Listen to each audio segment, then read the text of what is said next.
হাদিসনি বিআরজা আমালিন আমিলতাহু feel ইসলাম, এমন কি আমল তুমি করো যে আমলটা তোমার কাছে আশাব্যঞ্জক আমল।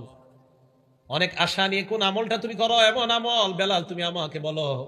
বেলাল জবাব দেয়, ইয়া রাসূলুল্লাহ, এমন আমলের কথা আপনি কেন শুনতে চান? নবীজি কয়, বেলাল ফাইন্নী সামি'তু দাফানা আলাইকা বাইনা ইয়াদাইয়া ফিল জান্নাহ, আমি তোমার পায়ের জুতার আওয়াজ জান্নাতে আমার আশেপাশে শুনতে পাইলাম। দেখছেন নি, মানুষ অন্যরা ওনারে গণ্য করে না, হাবশি গোলাম, তা আল্লাহর সাথে এত গভীর সম্পর্ক যে ওনার পায়ের জুতার আওয়াজ আল্লাহ রাসূল জান্নাতে শুনতে পায়। হযরত বেলাল বললেন, ইয়া রাসূলুল্লাহ, এমন কোন আশাব্যঞ্জক আমল আমার নাই, গায়রা আন্নী লাম আতাতাহহার বিতুহুরিন ফি সাআতি লাইলিন আও নাহার, দিনে এবং রাতে যখনই আমি ওযু করি, ইল্লা সাল্লাইতু মা কুতিবা লি আন উসাল্লিয়া, সকাল সন্ধ্যায় যখনই আমি ওযু করি, দিনের কোন অংশে রাতের কোন অংশে যখনই আমি ওযু করি, সাথে সাথে আল্লাহ যতটুকু তৌফিক দান করে ওই পরিমাণ সালাত আমি আদায় করে নেই। আল্লাহ নবী বলেন, বেলাল, তোমার এই আমলের কারণে আল্লাহর সাথে তোমার এমন একটা সম্পর্ক, তোমার পায়ের জুতার আওয়াজ আমি জান্নাতের মধ্যে শুনতে পাইলাম। আপনাদের সমাজে এমন কিছু মানুষ আছে যাদেরকে আপনারা গণেন না, মজলিসে অতটা গণ্য করেন না, 2-4 দিন না দেখলে খোঁজও নেন না। কি হয়েছে, এর খোঁজ নিব কেন আমরা, এরকম খোঁজও নেয় না। রাসূল আকরাম সাল্লাল্লাহু আলাইহি সাল্লাম বলেন, তোমরা জানো না এই মানুষটাকে আল্লাহ কতটা ভালোবাসেন।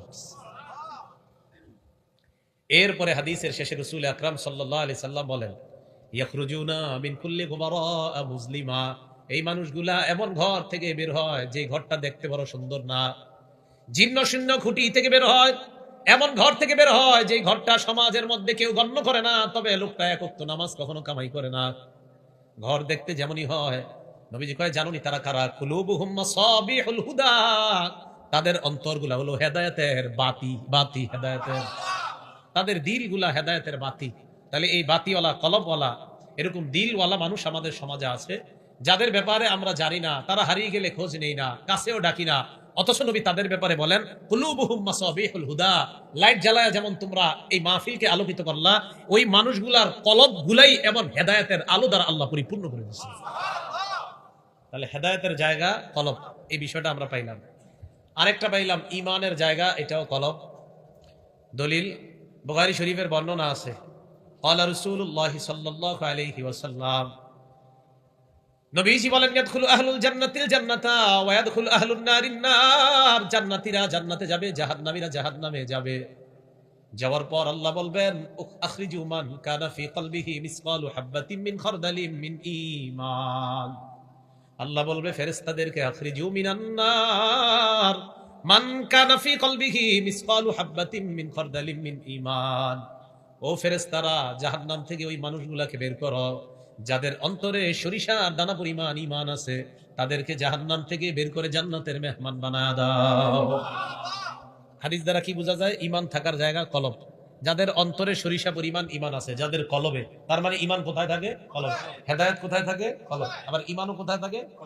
মুসলিম শরীফের একটা বর্ণনা, ক্বালা রাসূলুল্লাহ সাল্লাল্লাহু আলাইহি ওয়াসাল্লাম, আল্লাহ নবী বলেন, ইন্নাল্লাহা ইয়াবাসু রিহাম মিনাল ইয়ামান আলয়ানু মিনাল হারির, কিয়ামতের আগে ইয়ামান দেশ থেকে আল্লাহ একটা বাতাস প্রেরণ করবেন, যেই বাতাসটা হবে রেশমের চাইতে পাতলা, এমন একটা বাতাস যে বাতাসটা হবে রেশমের চাইতে পাতলা, লা তাদা আহাদান ফি কলবিহি মিসকালু হাববাতিন মিন খারদালিন মিন ঈমান, যার কলবের মধ্যে সরিষার দানা পরিমাণ ঈমান আছে, এমন প্রত্যেকটা ঈমানদারের গায়ে ওই বাতাসটা লাগবে।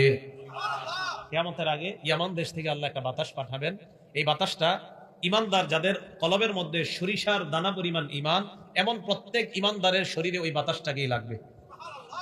লাগার পর লা তাদা আহাদান ফি কলবিহি মিসকালু হাববাতিন মিন খারদালিন মিন ঈমান ইল্লা কবাযাতহু, যার গায়ের মধ্যে বাতাসটা লাগবে ওই ঈমানদারের মৃত্যু হয়ে যাবে, ঈমানদার সব মারা যাবে। এরপর আল্লাহ কিয়ামত কায়েম করবেন। এই হাদিস থেকে বোঝা যায় ঈমান কোথায় থাকে? কলবে। তাহলে কোরআনের আয়াত থেকেও জানলাম ঈমান থাকে কলবে, হাদিস থেকেও জানলাম ঈমান থাকে কলবে, কোরআনের আয়াত থেকে জানলাম হেদায়েত থাকে কলবে। এবার দেখেন, কোরআন পড়েন না আপনারা নিয়মিত? মাশাআল্লাহ, আল্লাহ পড়ার তৌফিক দান করেন। কোরআন থাকে কলবে, সুবহানাল্লাহ। তাহলে একটু চিন্তা করেন তো, হেদায়েতের জায়গা কলব, ঈমানের জায়গা কলব, কোরআনের জায়গাও কলব। সূরা বাকারাতে আল্লাহ বলেন, ফাইন্নাহু নাযালাহু আলা কলবিক, ৯৭ নম্বর আয়াতে আল্লাহ বলেন, তালাহু আলা কলবিক, জিবরিল আমিন আপনার কলবের মধ্যে কোরআনটা নাজিল করে বিইজনিল্লাহ, আল্লাহর হুকুমে জিবরিল আপনার কলবের মধ্যে কোরআনটা রেখে দেয়। কেমন কোরআন? আল্লাহ রাসূল বলেন, মান করা হারফাম মিন কিতাবিল্লাহ ফালাহু বিহি হাসানা ওয়াল হাসানাতু বিআশরি আমসালিহা। তিরমিজির বর্ণনা 2909 10 নম্বর দুইটা হাদিসের মধ্যে দেখেন আল্লাহ নবী বলেন, কোন ব্যক্তি যদি কোরআনের একটা অক্ষর পড়ে সাথে সাথে তার আমল নামায় 10টা নেকি লিপিবদ্ধ হয়ে যায়। নবীজি বলেন, লা আকুলু আলিফ লাম মিম হারফুন ওয়ালাকিন আলিফুন হারফুন ওয়া লামুন হারফুন ওয়া মিমুন হারফুন। আমি নবী বলি না আলিফ একটা অক্ষর, আলিফ লাম মিম পুরাটা মিলা একটা অক্ষর, এটা বলি না। বরং আলিফ একটা অক্ষর, লাম একটা অক্ষর, মিম একটা অক্ষর। আলিফ লাম মিম পড়ার সাথে সাথে বান্দার আমল নামায় 30টা সওয়াব আল্লাহ লিপিবদ্ধ করে দেয়। এখন বলেন তো, কোরআন থাকার জায়গা কোথায়? কলব। ঈমান থাকার জায়গা, হেদায়েত থাকার জায়গা। এবার আরেকটা মজার কথা শুনেন, তাকওয়া, আল্লাহর ভয় থাকার জায়গাও কলব। সূরা হুজুরাতের 3 নম্বর আয়াতে আল্লাহ বলেন, উলাইকাল্লাযীনা ইমতাহানাল্লাহু কুলুবাহুম লিত্তাকওয়া। তারা হলো এই সমস্ত বান্দা যাদের অন্তরগুলো আল্লাহ তাকওয়ার জন্য পরীক্ষা করেছেন। তাকওয়ার জন্য পরীক্ষা, আয়াত দ্বারা বোঝা যায় তাকওয়া যেই জায়গায় থাকে এই জায়গাটার নাম হলো কলব। তিরমিজির বর্ণনা আল্লাহ নবী বলেন, আত-তাকওয়া হাহুনা, আত-তাকওয়া হাহুনা। আল্লাহর ভয় এই জায়গায় থাকে, আল্লাহর ভয় এই জায়গায় থাকে, মানে কলব। মসুরির ডাইলের মতো ছোট্ট একটা গোটা, ছোট্ট একটা দানা, এটা হলো কলবের টুকরা। তাহলে হেদায়েতের জায়গা হলো কলব, ঈমানের জায়গা হলো কলব, তাকওয়ার জায়গাও কলব, কোরআনের জায়গাও কলব, ঈমান সাজানোর জায়গাও কলব। এই সব কিছু কলবের মধ্যে। বিপরীত দিকে এবার শোনেন, হিংসার জায়গাও কলব। বলেন, হিংসার জায়গা, গুনাহের জায়গা কলব, অহংকারের জায়গা। হ্যাঁ, মন দিয়ে বুঝেন। সূরা বাকারার 283 নম্বর আয়াতে আল্লাহ বলেন, লা তাকতুমুশ শাহাদা, তোমরা সাক্ষী গোপন করবা না। ওয়া মান ইয়াকতুমহা ফাইন্নাহু আসিমুন কলবু, আল্লাহ বলেন যে ব্যক্তি সাক্ষী গোপন করে তার অন্তর গুনাহ করলো। আয়াত দ্বারা বোঝা যায় অন্তর গুনাহগার হয়। আপনি যখন গুনাহ করেন, অন্তর গুনাহ করে। গুনাহ করেন আমি আপনি, আমরা গুনাহ করলাম, আল্লাহ কয় তোমার অন্তর গুনাহ করছে। বলেন, গুনাহ কে করে? অন্তর, কলব। তাহলে নেকির কাজ কে করে? কলব। গুনাহের কাজ কে করে? একটু মন দিয়ে বুঝেন কেমন গুনাহের কাজ করে কলব দেখেন। সূরা মুতাফফিফিনের 14 নম্বর আয়াতে আল্লাহ বলেন, কাল্লা বাল রানা আলা কুলুবিহিম মা কানু ইয়াকসিবুন। গুনাহ করতে করতে এমন অবস্থা হয়ে যায়, গুনাহের কারণে মানুষের কলবের উপর মরিচা পড়ে যায়। মরিচা পড়ে যাওয়ার কারণে মুসলিম শরীফের বর্ণনা, লা ইয়ারিফু মা'রুফান ওয়া লা ইউনকিরু মুনকারা। মানুষের অন্তরের উপর যখন মরিচা পড়ে যায় তখন মানুষ ভালো খারাপ পার্থক্য করার আর যোগ্যতা রাখে না। নামাজ আর রোজা আর মদের মধ্যে আর পার্থক্য বুঝে না। এর কাছে নামাজের কথা বলেন আর মদের কথা বলেন, সব এরকম করেন। ও আচ্ছা, শুনলাম, এরকম ভাবসাব। যখন মানুষ অন্তরের মধ্যে মরিচা পড়ে যায়, কলবের মধ্যে, তখন ভালো খারাপের পার্থক্য আর মানুষ করতে পারে না। আল্লাহ আমাদের কলবগুলা গুনাহমুক্ত রাখার তৌফিক দান করেন। এবার কলবের মধ্যে গুনাহ হইলে সমস্যা কি? সমস্যা হলো আপনার আমলগুলা বরবাদ হয়ে যাবে। মুসলিম শরীফের 2654 নম্বর হাদিসের বর্ণনা, ক্বালা রাসূলুল্লাহ সাল্লাল্লাহু আলাইহি ওয়াসাল্লাম। মুসলিম শরীফের 2564 নম্বর হাদিসের বর্ণনা, ক্বালা রাসূলুল্লাহ সাল্লাল্লাহু আলাইহি ওয়াসাল্লাম। আল্লাহ নবী বলেন, লা তাহাসাদু, তোমরা পরস্পর হিংসা করবা না। ওয়ালা তানাজাসু, পরস্পর ধোঁকাবাজি করবা না। ওয়ালা তাবাগাজু, পরস্পর পরস্পরকে তোমরা বিদ্বেষ পোষণ করবা না। ওয়ালা তাদাবারু, একজন আরেকজনের শত্রুতা করার জন্য, ক্ষতি করার জন্য আড়ালে শত্রুতা করবা না। আড়ালে শত্রুতা কাকে বলে? আমি ওনার সাথে মুখে মুখে সম্পর্ক বড় ভালো, তলে তলে আমি তারে বাস দিতে চাই। ওয়ালা তাদাবারু, আল্লাহ নবী বলেন, একজন আরেকজনের সাথে শত্রুতা পোষণ করার জন্য আড়ালে শত্রুতা করবা না, ক্ষতি করার জন্য আড়ালে শত্রুতা করবা না। ওয়ালা ইয়াবি'ু বা'দুকুম আলা বাই'i বা'দিন, একজনের ক্রয় বিক্রয়ের উপর আরেকজন ক্রয় বিক্রয় করবা না। মানে আমি আর উনি ব্যবসা করতেছি, ওনার কাছে আমি এটা চাইলাম, কত দাম? উনি বললেন 200 টাকা। আমি বললাম 190 টাকা দিবেন। উনি বললেন হ্যাঁ, রাজি হয়ে গেছে। ইতিমধ্যে আপনি এসে বললেন আমি 220 টাকা দিব। আমার আর ওনার মাঝে 190 টাকায় কাজ হয়ে গেছে, উনি আমার দিতে রাজি। মাঝখান দিয়ে আপনি এখন ভাই আমার দেন, আমি 220 টাকা দিব, আরো 30 বেশি। এখন উনি চিন্তায় পড়ে গেছে, আসলে ঠিকই তো। তখন আমারে বলবে কি, ভাই আপনি একটু বাজারটা ঘুরে আসেন, আপনি একটু পরে দিতেছে। আল্লাহ নবী বললেন, এক ভাইয়ের ক্রয় বিক্রয়ের উপর তোমরা ক্রয় বিক্রয় করবা না।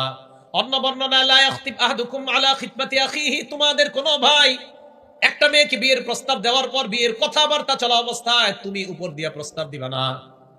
বিয়ের কথাবার্তা পাকাপাকি হয়ে যাওয়ার অবস্থায় মেয়ের বাবারে আইসা একজনে কয়, কি ব্যাপার, শুনলাম আপনার মেয়ের বিয়ে নাকি ঠিক হয়েছে। কয় হ্যাঁ, দক্ষিণ পাড়ার অমুকরে চিনেননি, ইতালি প্রবাসী, মাসে 14 লাখ টাকা কামায়, আপনি চাইলে মেয়েটা তার কাছে দিতে পারি। শেষ ঘুরে গেছে। রসুল আকরাম সাল্লাল্লাহু আলাইহি সাল্লাম বললেন, এক ভাইয়ের ক্রয় বিক্রয় চলাকালীন তুমি ক্রয় বিক্রয়ের কাজ করবা না। এক ভাইয়ের বিয়ের প্রস্তাব দেওয়া হয়েছে, কথাবার্তা চলতেছে, তুমি উল্টায় গিয়ে প্রস্তাব দিও না, আগে দেখো কি হয়। এগুলো আমাদের সমাজে হয় কিনা? এগুলা নিষেধ। নবীজি বললেন, পরস্পর হিংসা করবা না, পরস্পর ধোঁকাবাজি করবা না, পরস্পর বিদ্বেষ পোষণ করবা না, পরস্পর পরস্পরকে ক্ষতি করার জন্য আড়ালে শত্রুতা করবা না। ওয়াকুনু ইবাদাল্লাহি ইখওয়ানা, তোমরা পরস্পর সবাই ভাই ভাই হয়ে যাও। কি হয়ে যাও? ভাই ভাই হয়ে যাও বললেন নবীজি। এরপর আল্লাহ নবী বলেন, আল মুসলিমু আখুল মুসলিম, মুসলমান মুসলমানের ভাই, লা ইয়াজলিমুহু, মুসলমান মুসলমানকে জুলুম করতে পারে না, ওয়ালা ইয়াখজুলুহু, মুসলমান মুসলমানের ক্ষতি সাধন করতে পারে না, মুসলমান মুসলমানকে নিম্নমানের বনে দেখতে পারে না, ওয়ালা ইয়াখজুলুহু, মুসলমান মুসলমানকে নিচে নামাইতে পারে না, ওয়ালা ইয়াহকিরুহু, মুসলমান মুসলমানকে তুচ্ছ করতে পারে না। আল্লাহ নবী বলেন, বিহাসবি ইমরিইম মিনাশ শাররি আন ইয়াহকিরা আখাহুল মুসলিম, একজন মানুষ খারাপ হওয়ার জন্য এতটুকুই যথেষ্ট, সে তার মুসলমান ভাইকে তুচ্ছ করে, আরেকজনের সামনে অপমান করে, আপনি খারাপ হওয়ার জন্য এতটুকুই যথেষ্ট। তুমি এতটুকুই যথেষ্ট খারাপ হওয়ার জন্য, আরেক মুসলমান ভাইকে তুমি তুচ্ছ করো, এতটুকুই যথেষ্ট। নবী বলেন খারাপ হওয়ার জন্য। হাদিসে বললেন ভাই ভাই হয়ে থাকো। এরপরে কি কয় দেখেন, আত্তাকওয়া হাহুনা, আত্তাকওয়া হাহুনা। আল্লাহ নবী কয়, আল্লাহর ভয় এখানে, আল্লাহর ভয় এখানে। তাহলে তাকওয়া থাকার জায়গা এখানে, হিংসা থাকার জায়গা এখানে, ধোঁকাবাজি থাকার জায়গা এখানে, বিদ্বেষ থাকার জায়গা এখানে। শত্রুতা কলব থেকে তৈরি হয়। বুঝাইতে চাইলাম, ভালো কাজ করবেন এটাও কলব থেকে হয়, খারাপ কাজ করবেন এটাও কলব থেকে হয়। তাই কি করা, খারাপগুলা বর্জন করে ভালো কাজগুলা বেশি বেশি করে কলবকে পুত পবিত্র করার চেষ্টা করা। আল্লাহ তৌফিক দান করুন।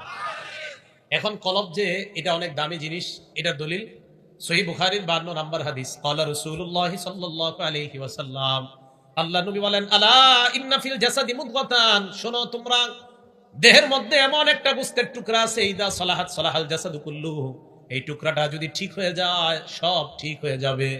ওয়া ইদা ফাসাদাত ফাসাদাল জাসাদু কুল্লুহু, এই টুকরাটা যদি নষ্ট হয়ে যায় তোমার পুরা দেহটা নষ্ট হয়ে যাবে। আমাদের শরীরে একটা গোশতের টুকরা আছে, এই টুকরাটা যদি ঠিক হয়ে যায় পুরা দেহটা ঠিক হয়ে যাবে। আমাদের শরীরে একটা টুকরা আছে, এই টুকরাটা যদি নষ্ট হয়ে যায় পুরা শরীরটা নষ্ট হয়ে যাবে। আল্লাহ নবী বলেন, আলা ওয়াহিয়াল কলব, শোনো তোমরা, ওই টুকরাটার নাম হলো কলব। এই টুকরার নাম হলো কলব, অন্তর। তো কলব যদি সংশোধন হয়ে যায় তাহলে পুরা দেহটা ঠিক হয়ে যাবে, আর কলব যদি নষ্ট হয়ে যায় পুরা দেহ নষ্ট হয়ে যাবে। আল্লাহ আমাদের সকলকে কলবকে খারাপ কাজ থেকে হেফাজত করে ভালো কাজের মাধ্যমে যেন এই কলবের পাশাপাশি আমরা দেহটাকে পবিত্র বানাইতে পারি, আল্লাহ তৌফিক দান করেন। তাহলে কলব এটা একটা মূল জায়গা, এটার দ্বারা কখনো অন্য কারো ক্ষতি করার চেষ্টা করা যাবে না। এখন কথা হলো, এই কলবটাকে সুন্দর রাখবো আমরা কিভাবে, কিভাবে কলবটাকে সুন্দর করা যায়। সূরা রদের 28 নম্বর আয়াতে আল্লাহ বলেন, আল্লাযীনা আমানু ওয়া তাতমাইন্নু কুলুবুহুম বিযিকরিল্লাহ, আলা বিযিকরিল্লাহি তাতমাইন্নুল কুলুব। আল্লাহ বলেন, শোনো তোমরা যারা ঈমান এনেছে এবং যাদের অন্তরগুলো আল্লাহর জিকিরের মাধ্যমে প্রশান্ত হয়, আল্লাহ বলেন শোনো, অন্তরগুলো প্রশান্ত হয় আল্লাহর জিকিরের মাধ্যমে। বলেন তো অন্তর প্রশান্ত হয় কিসের মাধ্যমে? আল্লাহর জিকিরের মাধ্যমে অন্তরগুলো প্রশান্ত হয়। তাহলে এই কলবটা প্রশান্ত বানানো দরকার আছে না নাই? আমার আপনার কলবটা যেন এদিক সেদিক না যায়, আল্লাহ নবী একটা দোয়া আমাদেরকে শিখিয়ে দিয়েছেন। মুসলিম শরীফের 2654 নম্বর হাদিসের বর্ণনা। এদিক তাকান। ক্বালা রাসূলুল্লাহ সাল্লাল্লাহু আলাইহি ওয়াসাল্লাম, আল্লাহ নবী বলেন, ইন্না কুলুবা বানি আদম কুল্লাহা বাইনা ইসবাইনি মিন আসাবির রহমান। নবীজি বলেন, আদম সন্তানের সমস্ত কলবগুলা রহমানের 2 আঙ্গুলের মাঝে থাকে, কাকলবিন ওয়াহিদিন, একটা কলবের মতো। না, আপনারা আবার বুঝেন, সারা পৃথিবীর মানুষের কলবগুলা রহমানের এই 2 আঙ্গুলের মাঝে একটা কলবের মতো। মানে আমাদের এই কোটি কোটি মানুষের কলবগুলা এট এ টাইম, একই মুহূর্তে আল্লাহ পাক রব্বুল আলামিন দেখতেছেন। সব কলব এইখানে আছে, আল্লাহর এইখানে। এবার কি করে দেখেন, নবীজি বলেন, ইউসাররিফুহু হাইসু ইয়াশা, আল্লাহ যেইভাবে চায় এইভাবে এই কলব ঘুরাইতে পারেন। এই জন্য আল্লাহ নবী শিখাইয়া দিলেন, আল্লাহুম্মা মুসাররিফাল কুলুব সাররিফ কুলুবানা আলা তাআতিক। আল্লাহ নবী আল্লাহর কাছে দোয়া করতেন, আল্লাহ অন্তরের পরিবর্তনকারী আল্লাহ, আমাদের অন্তরগুলা যেদিকেই তুমি নাও, পরিবর্তন করে যেদিকেই নাও আল্লাহ, তোমার ইবাদতের দিকে নিয়ে যাও। বলেন কলব এট এ টাইম আমাদের কোটি কোটি। আরে বারবার উঠছেন কেন আপনি? বসেন না। তাই সপ্তাহে একদিন ভিডিও করবেন। ডেলি ভিডিও করার দরকার আছে? আর ভিডিও করবেন না, সপ্তাহে একদিন করবেন। বুখারী শরীফের 70 নম্বর হাদিস ইবনে আব্বাসের বর্ণনা, আব্দুল্লাহ ইবনে মাসউদের বর্ণনা, সপ্তাহে একদিন ওয়াজ হলেই যথেষ্ট। এরা তো আর প্রতি বছর শুনবে না। সপ্তাহে একটা ভিডিও করে ছাড়বেন, ওই এক ভিডিও দেখলেই হবে সপ্তাহে। কয়টা ওয়াজ যথেষ্ট সপ্তাহে? হ্যাঁ, সহিহ বুখারী 70 নম্বর বর্ণনা, সপ্তাহে এক ভিডিও হইলেই যথেষ্ট। হ্যাঁ, বাস ভিডিও বন্ধ। এক সপ্তাহে একদিন ভিডিও করবেন, এখন থেকে ডেলি আর আসবেন না, এই ডিস্টার্ব হয় মানুষের।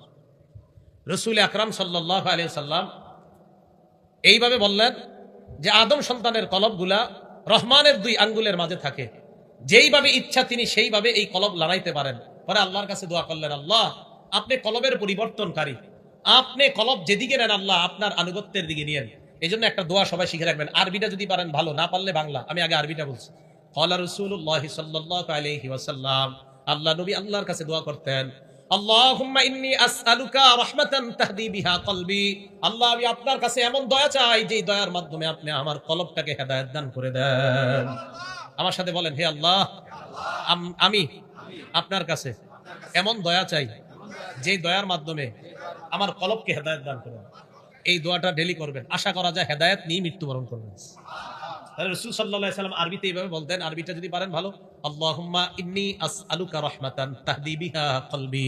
বাংলাটা হলো, হে আল্লাহ আপনার কাছে এমন দয়া চাই, এমন রহমত চাই যে রহমতের মাধ্যমে আপনি আমার কলবকে হেদায়েত দান করেন। পারবেন না ইনশাআল্লাহ বলতে? আরেকটা দোয়া আছে, ইয়া মুকাল্লিবাল কুলুব সাব্বিত কলবি আলা দীনিক। হে অন্তরের পরিবর্তনকারী রব আল্লাহ, সাব্বিত কলবি আলা দীনিক, আমার কলবটাকে আপনার দ্বীনের উপর আপনি অটল রাখেন। এই দোয়াটা যদি ইনশাআল্লাহ নিয়মিত করতে পারেন, ইনশাআল্লাহ আশা করা যায় ঈমান নিয়ে মৃত্যুবরণ করবেন।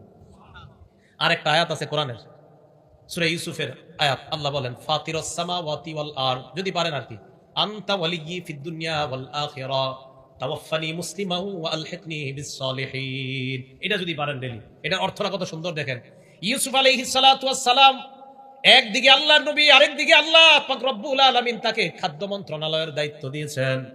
এই ইউসুফ নবী আল্লাহর কাছে বলে, ফাতিরাস সামাওয়াতি ওয়াল আরদ, ও আসমান জমিনের সৃষ্টিকর্তা আল্লাহ, আনতা ওয়ালিয়্যি ফিদ দুনিয়া ওয়াল আখিরা, দুনিয়া এবং আখিরাতে আপনি আমার অভিভাবক আল্লাহ। তাওয়াফানি মুসলিমা, আল্লাহ আপনি আমাকে মুসলমান বানিয়ে মৃত্যু দেন, মুসলমান অবস্থায় মৃত্যু দেন। ওয়া আলহিকনি বিস সালিহিন, আপনার নেককার বান্দাদের সাথে আপনি আমাকে মিলায়া দেন। এটা যদি পারেন, এটা কোরআনের আয়াত, ফাতিরাস সামাওয়াতি ওয়াল আরদ, সূরা ইউসুফের গালিবান 101 বা 111 নম্বর আয়াত। 101 নম্বরই মনে হয়, অথবা 111, 101 বা 111 হবে সূরা ইউসুফের। মনে রাখেন, 101 বা 111 নম্বর আয়াত। ফাতিরাস সামাওয়াতি ওয়াল আরদি আনতা ওয়ালিয়্যি ফিদ দুনিয়া ওয়াল আখিরা তাওয়াফানি মুসলিমান ওয়া আলহিকনি বিস সালিহিন। এই দোয়াটাও 5 ওয়াক্ত নামাজের পরে করবেন, আর ওই দোয়াগুলোও করবেন। 5 ওয়াক্ত নামাজ শর্ত না, যখন পারেন তখন করবেন। ইনশাআল্লাহ ঈমান অন্তরে আল্লাহ ঢুকিয়ে, হেদায়েত অন্তরে আল্লাহ দিয়ে আশা করা যায় আল্লাহ আমাদেরকে মৃত্যু দান করবেন। এখন এই কলবকে আমরা কিভাবে জিন্দা রাখবো? তো এই যে বলছিলাম, সূরা রদের 28 নম্বর আয়াতে আল্লাহ বলেন, আল্লাযীনা আমানু ওয়া তাতমাইন্নু কুলুবুহুম বিযিকরিল্লাহ, যারা ঈমান আনে এবং যাদের অন্তরগুলো আল্লাহর জিকিরে প্রশান্ত হয়। আলা বিযিকরিল্লাহি তাতমাইন্নুল কুলুব, মানুষের অন্তরগুলা, আমাদের অন্তরগুলা আল্লাহর জিকিরের মাধ্যমে প্রশান্ত হয়ে যায়। জিকির করেননি সবাই? তিরমিজি শরীফের 3375 নম্বর হাদিসের বর্ণনা, এক সাহাবা আল্লাহ নবীর কাছে আসলেন, আসার পর বললেন, আখবিরনি বিআমাল আতাশাব্বাসু বিহি ইয়া রাসূলুল্লাহ, হুজুর আমার একটা আমল শিখিয়ে দেন আপনি। কই কি আমল? ফাইন্না শারাইআল ইসলামি কদ কাসুরাত আলাইয়া, হুজুর ইসলামের এত বিধিবিধান আমি মনে রাখতে পারি না। সহজ সরল মানুষ থাকে না অনেক, তো অনেক সহজ সরল সাহাবা, হুজুর ইসলামের এত বিধিবিধান মনে রাখতে পারি না, তো কি করবো কও না, হুজুর একটা আমল শিখিয়ে দেন আমারে। নবীজি বললেন, লা ইয়াজালু লিসানুকা রাতবাম মিন যিকরিল্লাহ, তোমার জিহ্বাটা যেন সদা সর্বদা আল্লাহর জিকিরে তরুতাজা হয়ে যায়। জিহ্বা যদি সজীব থাকে, জিহ্বা যদি তাজা থাকে, জিহ্বা যদি জিকিরের মাধ্যমে ভিজা থাকে, আশা করা যায় মরণের পর নাজাত পেয়ে যাবে, আল্লাহর জান্নাতের মেহমান হয়ে যাইবা। তাহলে জিকিরের মাধ্যমে অন্তর প্রশান্ত বানানোর চেষ্টা করবেন। আর সারা জীবন মনে রাখবেন, আল্লাহর কাছ থেকে 3টা সম্পদ চেয়ে নিবেন। বলেন কয়টা? বলেন আজকে থেকে আমরা আল্লাহর কাছে কয়টা সম্পদ চাবো? 1 নাম্বার 20 তালা বাড়ি। তো এই সম্পদ না এটা? আরে কি বলেন, সম্পদ না? ইবনে মাজাহ কিতাবের নাম, 1856 নাম্বার হাদিস। স্বর্ণ আর রূপার ব্যাপারে আয়াত নাজিল হয়েছে। তো আয়াত নাজিল হওয়ার পর খুব ধমক দিছে আল্লাহ আয়াতের মধ্যে, যারা স্বর্ণ রূপা জমা করে, যাকাত দেয় না, সদকা করে না, আল্লাহ ধমক দিছে। এখন সাহাবারা রাসূল আকরাম সাল্লাল্লাহু আলাইহি সাল্লামকে বললেন, আইয়াল মালি নাত্তাখিযু ইয়া রাসূলুল্লাহ, হুজুর আমরা কোন সম্পদ কামাই করব, কোন মাল আমরা জমা করব, তাহলে আমাদেরকে একটু বলেন। স্বর্ণ রূপার ব্যাপারে আল্লাহ এত কঠোর কথা বলছে, ইয়া রাসূল আল্লাহ আমরা কেমন সম্পদ কামাই করব একটু বলেন।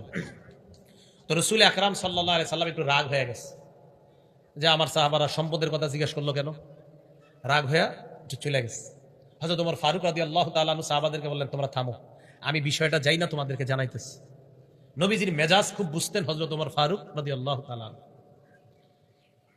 রাসূল আকরাম সাল্লাল্লাহু আলাইহি সাল্লামের কাছে আসলেন, সুযোগ বুঝা নবীজিকে বললেন হুজুর সাহাবারা প্রশ্ন করছে আপনার কাছে কোন মাল আমরা কামাই করব, যদি একটু বলতেন। নবীজি বলছিল আচ্ছা আচ্ছা, মানে এখন রাগ ঠান্ডা আছে। আল্লাহ নবী বললেন লিয়াত্তাখিজ আহাদুকুম কলবান শাকিরা, এক নাম্বার তোমাদের সবাই যেন কামাই করো কলবান শাকিরা, এমন একটা কলব যেই কলবটা বেশি বেশি আল্লাহর শুকরিয়া আদায় করতে পারে। এক গ্লাস পানি পান করলাম আলহামদুলিল্লাহ, এক লোকমা ভাত আমি খাইলাম আল্লাহুম্মা লাকাল হামদু ওয়া লাকাশ শুকরু, এক ঢোক পানি আমি পান করলাম আল্লাহুম্মা লাকাল হামদু ওয়া লাকাশ শুকরু। এমন একটা কলব যে কলব বেশি বেশি আল্লাহর শুকরিয়া আদায় করতে পারে। হাদিস দ্বারা বোঝা যায় মুখ দিয়া যদিও বলি আলহামদুলিল্লাহ, শুকরিয়াটা আসতে হবে কলব থেকে। যদিও জবান দিয়ে বলি আমরা, বলেন আসতে হবে কোত্থেকে? মানে আল্লাহ আপনি যে আমারে পান করাইলেন, আপনি যে খাওয়াইলেন, আমি খুশি আল্লাহ আলহামদুলিল্লাহ। বলেন তো গরমকালে আপনি একটু ঠান্ডা পানি পান করলেন, এই ঠান্ডা পানি পান করার পর আপনার কি অবস্থা হবে? গরমকালে খুব গরম, ঠান্ডা পানি ঠান্ডা শরবত পান করলেন। আচ্ছা রমজান মাস, গরমকাল, রমজান মাস, দিন বড়, 16 ঘন্টা রোজা রেখা এক গ্লাস ঠান্ডা শরবত পান করলেন, মুখ দিয়া নাও যদি বলেন, কলব থেকে, দেহ থেকে, অঙ্গ প্রত্যঙ্গ থেকে আল্লাহ শুকরিয়া বের হবে। তাহলে কলব এমন একটা কলব যে কলবটা বেশি বেশি শুকরিয়া আদায় করতে পারে। দুই নাম্বার কলবা ওয়া লিসানান যাকিরা, এমন একটা জিহ্বা যে জিহ্বা বেশি বেশি আল্লাহর জিকির করতে পারে। যে জিহ্বা বেশি বেশি কার জিকির করে? আল্লাহর জিকির করে। তিরমিজি শরীফের 3376 নম্বর হাদিসের বর্ণনা, সুইলা রাসূলুল্লাহ সাল্লাল্লাহু আলাইহি ওয়াসাল্লাম আইয়ুল ইবাদি আফজালু দারাজাতান ইনদাল্লাহি ইয়াউমাল কিয়ামা, নবীজিকে প্রশ্ন করা হয়েছে ইয়া রাসূলুল্লাহ কিয়ামতের ময়দানে আল্লাহর কাছে সবচেয়ে মর্যাদাবান বান্দা বান্দি কারা আপনার কাছে জানতে চাই। নবীজি জবাব দিলেন আয-যাকিরুনাল্লাহ কাসীরা ওয়াজ যাকিরাত, যেই সমস্ত নারী পুরুষ বেশি বেশি আল্লাহর জিকির আদায় করে, এই নারী পুরুষগুলা কিয়ামতের ময়দানে আল্লাহর কাছে সবচাইতে মর্যাদাবান বান্দা বান্দি হয়ে যাবে। জিকির কইরেন, বাসের মধ্যে বসা জিকির করবেন। কৃষক ভাই কাজ করতেছেন, জবানে চালু রাখেন সুবহানাল্লাহ আলহামদুলিল্লাহ লা ইলাহা ইল্লাল্লাহ আল্লাহু আকবার। কষ্টের কাজ করতেছেন, 10 মিনিট কাজ করার পর আবার থেমে যান, থামার পর 30 সেকেন্ড ইস্তেগফার পাঠ করেন, আস্তাগফিরুল্লাহ আস্তাগফিরুল্লাহ আস্তাগফিরুল্লাহ। আল্লাহর কোরআন প্রমাণ করে যত বেশি ইস্তেগফার বান্দা পাঠ করে ইয়াজিদকুম কুওয়াতান ইলা কুওয়াতিকুম, তোমাদের শক্তি আল্লাহ বাড়িয়ে দেয়। কৃষিকাজ, এটা কি কষ্ট শক্তির প্রয়োজন আছে না নাই? তাহলে আপনি কাজ করতে করতে ক্লান্ত হয়ে গেছেন, বাস এবার কোরআন বিশ্বাস করে নেন যে আল্লাহর কোরআনে বলছে আস্তাগফিরুল্লাহ বললে নাকি আল্লাহ শক্তি বাড়ায়। বাস আমি আল্লাহ 10 বার আস্তাগফিরুল্লাহ বললাম, মাবুদ এই 10 বার এই নিয়তে বললাম তুমি আমার শক্তি বাড়ায় দাও, যেন আবার এই পরের কাজগুলো আমি করতে পারি। কোরআনের ওয়াদা, অবশ্যই আল্লাহ আপনার শক্তি বাড়ায় দিবেন। জবান জিকিরের মাধ্যমে তাজা রাখেন। মা বোনরা রান্না করতেছেন, রান্না করার সময় জবানটা চালু রাখেন।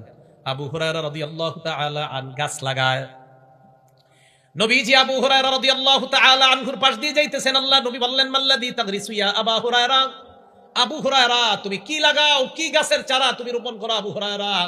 আবু হুরায়রা জবাব দেন গিরাসান লি ইয়া রাসূলুল্লাহ, হুজুর আমার নিজস্ব একটা গাছের চারা রোপণ করতেছি। আল্লাহ নবী বললেন আলা আদুল্লুকা আলা গিরাসিন খায়রিন লাকা মিন হাযা, আমি কি তোমাকে এর চাইতে উত্তম গাছের কথা বলবো না, যে গাছটা তোমার এই দুনিয়ার গাছের চাইতে 1000 গুণ বেশি উত্তম? কয় হুজুর এটা আবার কি? আল্লাহ নবী কয় আবু হুরায়রা তুমি বলো, বলেন আপনারা সুবহানাল্লাহ আলহামদুলিল্লাহ লা ইলাহা ইল্লাল্লাহ আল্লাহু আকবার। এই চারটা বাক্য বলার পর আল্লাহ নবী বললেন আবু হুরায়রা তুগু রাসূলাকা বিকুল্লি ওয়াহিদাতিন শাজারাতুন ফিল জান্নাহ, এই যে চারটা বাক্য তুমি পাঠ করলা, তোমার এই চারটা কথার সাথে সাথে জান্নাতে চারটা গাছের চারা লাগানো হয়ে গেছে। তাহলে বাসের মধ্যে বৈশা রয়েছেন কেন? জিহ্বাটা বন্ধ রাখবেন, জিকির চালু রাখেন। এই জিহ্বা যেন সদা সর্বদা আল্লাহর জিকিরে রত থাকে। আল্লাহ আমাদেরকে এমন একটা জবান আল্লাহর কাছ থেকে চেয়ে নেওয়ার তৌফিক দান করেন।